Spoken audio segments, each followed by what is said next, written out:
Merci de nous rester fidèles. À Bamako, il est 9 heures.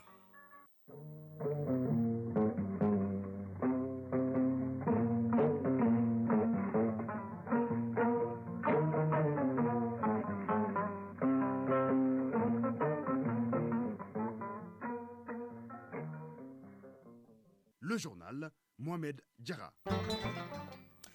Mesdames, Messieurs, bonjour et bienvenue dans cette édition, la dernière de l'année 2022. Les titres. Le président brésilien Lula da Silva sera investi demain dimanche 1er janvier 2023. Le Premier ministre représente le président de la transition à cette cérémonie. Le chef du gouvernement est déjà sur place.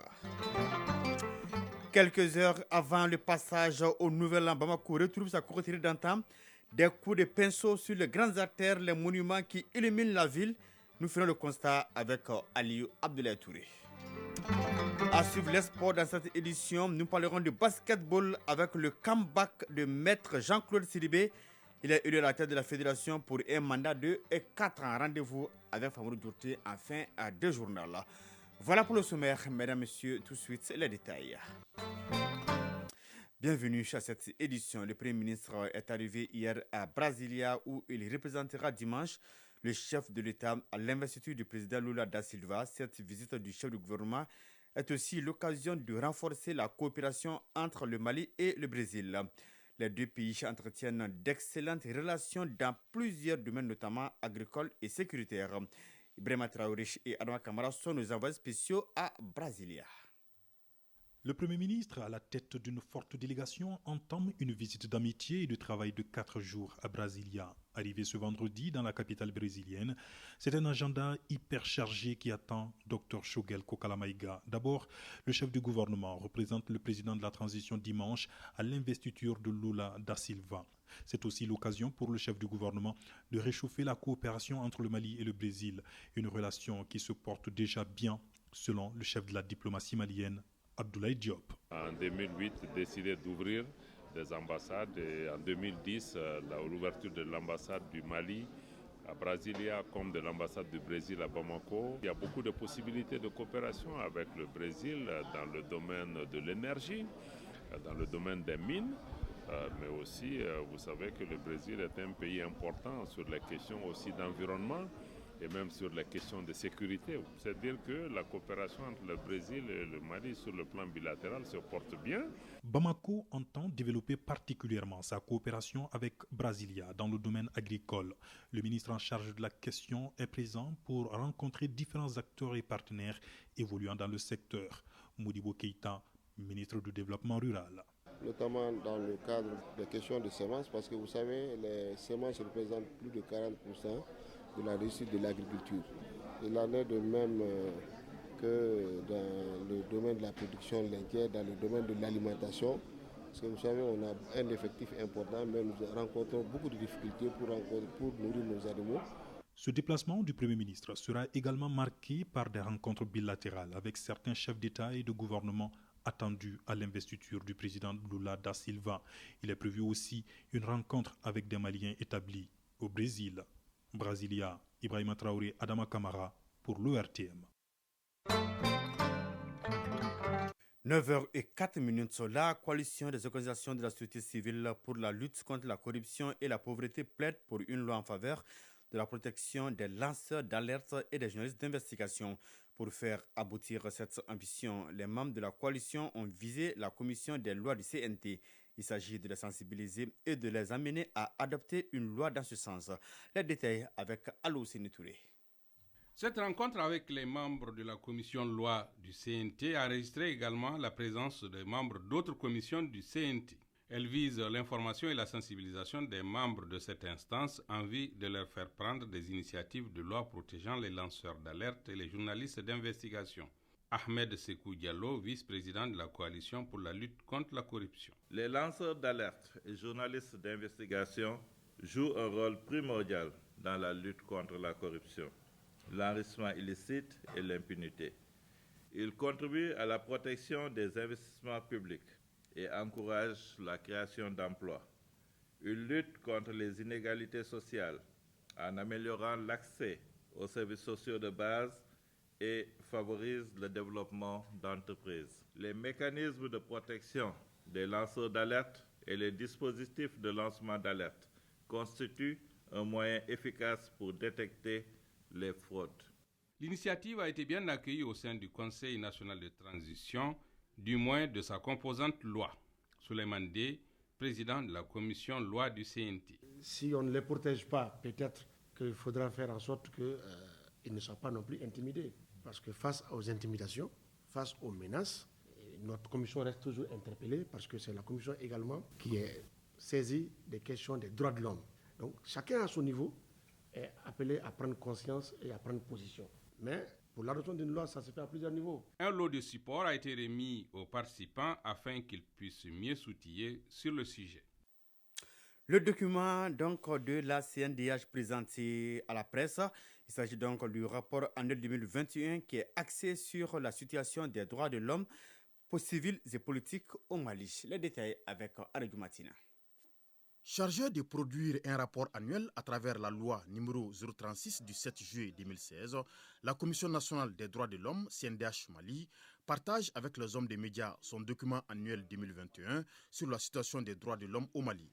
Ce rapport annuel 2021 de la CNDH Mali examine en 6 parties la situation des droits de l'homme, de l'état des droits civils aux droits économiques en passant par les droits des personnes vulnérables avec un accent particulier sur la question de l'esclavage par ascendance dans la région des Cailles. Agibou Boiré, président de la Commission nationale des droits de l'homme. L'année 2021 a été particulièrement éprouvante pour les populations, marquée par des abus et violations graves des droits de l'homme constitutifs d'atteinte au droit à la vie et au respect de l'intégrité physique, à la liberté de presse, des manifestations, des cortèges et des réunions. Le phénomène de l'esclavage par ascendance dans la région des Cailles connaît une évolution inquiétante. Dans le domaine des droits économiques, sociaux et culturels, le droit à l'éducation a souffert d'effectivité dans les zones de conflit.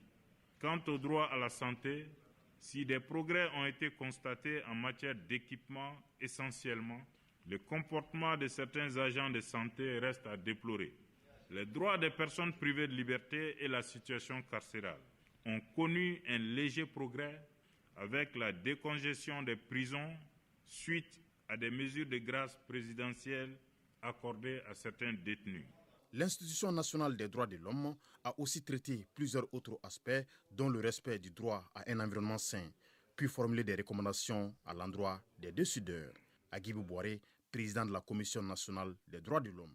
Le présent rapport formule des recommandations générales sur la sécurisation des personnes et de leurs biens sur toute l'étendue du territoire national, le renforcement de l'institution judiciaire en ressources humaines, matérielles et financières, l'adoption d'une loi spécifique réprimant l'esclavage et les pratiques assimilées, l'adoption d'une loi réprimant les violences basées sur le genre. La vision du document, selon la CNDH, est à la fois d'arriver à instituer une culture des droits de l'homme dans notre pays, mais également de contribuer à un meilleur respect des dits droits pour le plus grand bonheur de toute personne résidant sur le territoire national. Des kits alimentaires et des motos tricycles pour les personnes vivant avec le handicap de la région de Sikasso. La délégation de la conseillère spéciale du président de la transition poursuit ainsi ses activités dans le cadre des œuvres sociales. L'innovation cette fois-ci, c'est la formation des bénéficiaires en agroalimentaire et en fabrique de savon.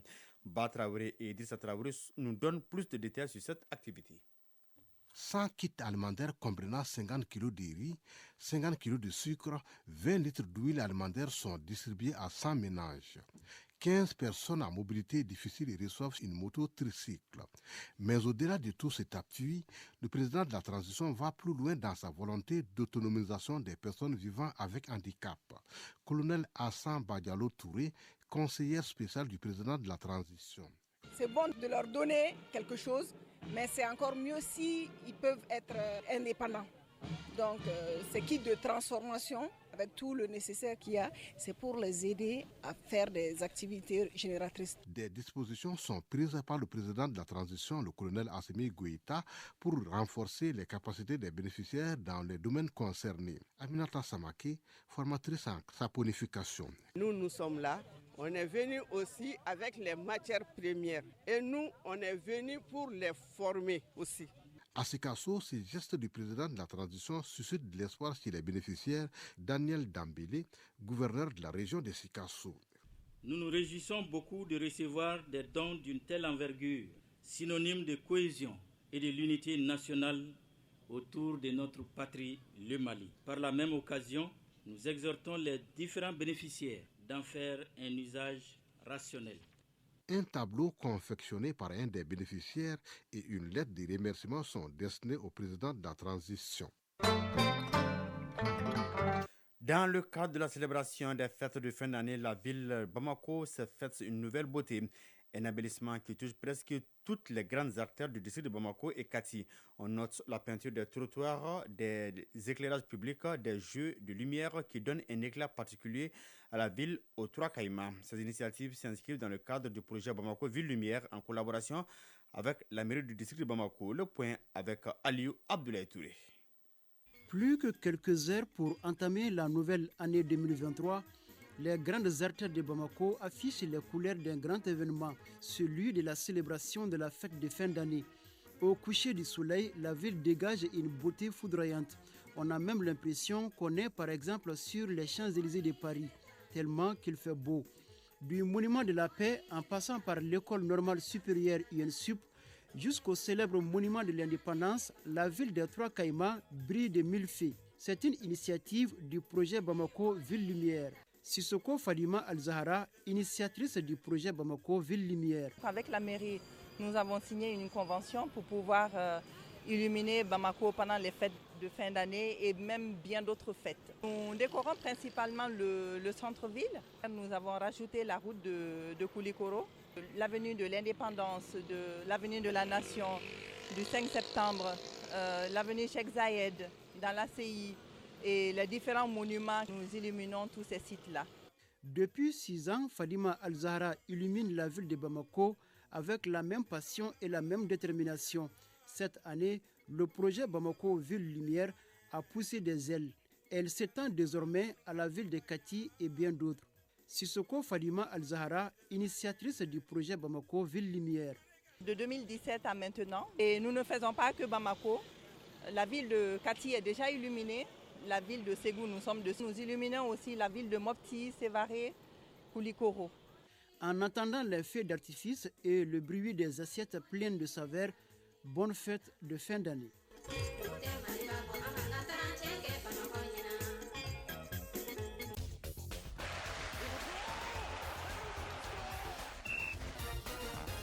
Oui, on parle du sport avec Famrou Djourté. Bonjour. Bonjour Mohamed Diarra. On commence par le handball. Le centre omnisport de l'Afchabougou en dames et l'USFAS hommes ont remporté le trophée de la Supercoupe du Mali feu Marcel Dakou. Oui, les dames du centre omnisport de l'Afchabougou et l'USFAS, monsieur, réalisent le doublé Coupe du Mali et Supercoupe feu Marcel Dakou de handball. C'était ce vendredi au stade du 26 mars à Yirmadjo. En finale des femmes, le COL a pris le dessus sur le COM 27-20. Du côté des hommes, le duel de porteurs d'uniforme entre l'USFAS et l'AS Police a tourné une fois de plus à l'avantage des USFASiens, score 32-24. Je rappelle que c'est le COM Dames et l'AS Police Hommes qui ont été champions à l'issue de leur championnat respectif. La Supercoupe feu Marcel Dakou 2022 s'est déroulée en présence du président de la Fédération malienne de handball, le lieutenant-colonel Cheikh Mohamed Chérif Tounkara, du représentant du Comité national olympique et sportif du Mali, Abdoulouhab Zoromé, et celui du ministère en charge des sports, Mohamed Alassane, non moins directeur du stade du 26 mars, ainsi que la famille de feu Marcel Dakou, ancien président de la Fédération malienne de handball. La Supercoupe marque le démarrage de la nouvelle saison sportive. Et le comeback de maître Jean-Claude Sidibé qui reprend la tête de la Fédération malienne de basketball pour un mandat de 4 ans. Ça s'est passé hier à l'issue de l'élection. Oui, maître Jean-Claude Sidibé signe son retour à la tête de la Fédération malienne de basketball puisqu'il a dirigé la maison malienne de la balle au panier entre 2014 et 2017. C'est la salle de réunion de l'hôtel Massalé qui a servi de cadre pour le 19e Conseil national électif de la Fédération malienne de basketball. C'était en présence du représentant du Comité national olympique et sportif du Mali, Abdoulouhab Zoromé, et celui du ministère en charge des sports, Mahamadou Sidibé, ainsi que notre reporter Siragatou Sissé. Avec 6 voix contre 3 à Moustapha Touré, maître Jean-Claude Sidibé est élu président de la Fédération malienne de basketball pour un mandat de 4 ans. le nouveau patron du basket malien, ému, se dit prêt à servir et redorer l'image de la discipline écorchée ces derniers temps. Maître Jean-Claude Sidibé, président de la Fédération malienne de basketball. On est là pour les enfants maliens et il n'y a aucun combat de trop pour les enfants de notre pays. Porter ma modeste contribution pour que le basket malien puisse aller en complément et que l'image ternie du Mali soit rétablie. Maître Jean-Claude Sidibé, 58 ans, sur la base de son programme quadriennal 2023-2027, s'est déjà mis à la tâche. Il y a beaucoup de commissions de basket dans lesquelles ceux qui n'ont pas gagné peuvent travailler. Parce que nous devons travailler pour le basket et non travailler dans l'adversité. Le 11e président de la Fédération malienne de basketball, à la tête d'un bureau de 15 membres, dont une femme, se voit confier les clés de la maison. Le Conseil national électif était supervisé par le ministère en charge des sports, le Comité national olympique et sportif du Mali et les autorités administratives. Voilà, bon vent à Maître Jean-Claude Sidibé. Tout à fait, Fambrou Djourti. La Fédération malienne de volleyball a bouclé sa saison 2022. C'était hier donc au Palais des Sports avec les finales de la Coupe du Mali. Qui sont les vainqueurs? C'est l'USFAS Dames et les 1008 logements hommes qui se sont emparés des trophées de la Coupe du Mali 2022 de volleyball. Chez les femmes, l'USFAS a battu l'équipe des 1008 logements par 3-7 à 1. Ensuite, du côté des hommes, l'équipe des 1008 logements s'est imposée 3-7 à 2 devant l'USFAS. Mercredi 28 décembre, en championnat, l'USFAS homme a remporté le titre devant la commune 5 du district de Bamako par 3-7 à 1. Chez les dames, c'est le centre de formation de volleyball de Daoudabougou qui a été sacré champion en battant par 3-7 à 0 l'équipe des 1008 logements. La saison 2022 de la Fédération malienne de volleyball est terminée. La Supercoupe qui annonce le début de la nouvelle saison n'est pas pour le moment programmée. Merci bien, Famou Douté, pour toutes ces informations.